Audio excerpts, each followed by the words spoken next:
আসসালামু আলাইকুম everyone, welcome to Sania's diary. আপনারা কিতা করা? অবশ্যই ভালো আছেন, আমিও ভালো আছি। তো এখন সকাল 6টার সময় উঠি গেলাম, ওইটা নমাজ পড়ার পরে একটু আটা রুটি করলাম। এরপরে আটা চিন্তা করলাম কিতা নাস্তা বানানো যায়। এরপরে আমি ঠিক করিলাম নাস্তা বানাই চিতই পিঠা সুজির। এরপরে বাটারটা আমি তৈরি করিলাম।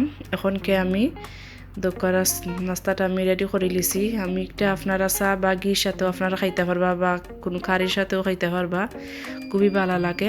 এরপরে দোলক্কা আপনারা বাইয়াও দোক্কা কতগুলা মাছ লইয়া আইসন। মাছগুলো এখন আমি সুন্দর করে খাইটিয়া বাক্কা আমার লেট লাগছে, সময় লাগছে 2 ঘন্টার উপরে গেছে এই মাছ বানাইতে। এরপরে আমি সবগুলা মাছ সুন্দর করে প্যাক করিয়া তো রাখলাম। দোক্কা সুন্দর করে মাছগুলো আমি প্যাক করিয়া তো রাখলাম। আর যেগুন রানমো আমি রান্নার লাগিও রাখি লিছি, একটা সুন্দর করে প্যাক করে আমি রাখি লিছি। এখন আমি ফ্রিজে তো রাখবো সব মাছগুলো। এরপরে দোকা এই সাইডে এরপরে ডিমও হয়েছে, তেলও হয়েছে। এখন কার্পু মাছটা কিন্তু সাদা একটা তেল বার হয়, আমি জানি না কিতা খাওয়া। এরপরে আমি সব মাছগুলো তো রাখলাম দোকা ফ্রিজের মাঝে, ডিপ ফ্রিজের মাঝে। আগর যে মাছগুলো আছে আমি ওগুনটা তুলে নিলাম, তুললে আমি নতুন যে মাছ এগুন তরে তৈরাম, কারণ আগে খাওয়া যাইব আর পরের গুণ পরে। এরপরে এখনকার গুণ আমি তো রাখলাম আর নিচে, আর আগের গুণ উফরে তুলে লিমু।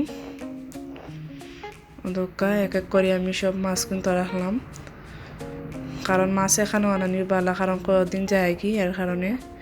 এরপরেও তো আমি আগের মাছগুন সবগুণ উফরে রাখলাম, কারণ এগুলো আগে খাওয়া যাইব। এরপরে রান্দা বাড়ার জুইত করা লাগবো, রান্দা কিতা রান্দা যায়। এরপরে আমি চিন্তা লইলাম, মাছ একটা রাখিলাম।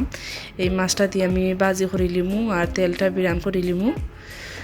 এরপরে যাই হোক যেটা ওইবার হয়েছে নতক আমি আমার মাথা নাকের আজকে দুপুরে খানি ওতকা দুধ, আমরা গাভীর দুধ। এরপরে ও সাইডে ওতকা আমি তেলটা বিরান করে নিলাম মাছের।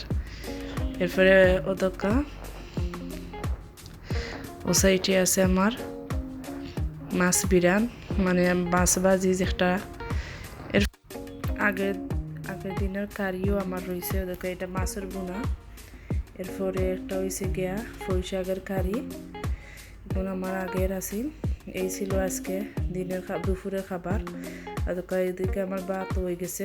এরপরে আসর নামাজ পড়ে একটু বিকালে আটাত বাড়াইলাম, আটি গেলাম কি সবজি বাগানের দিকে। সামনে ফুসকুনি ও পুকুরও আছে।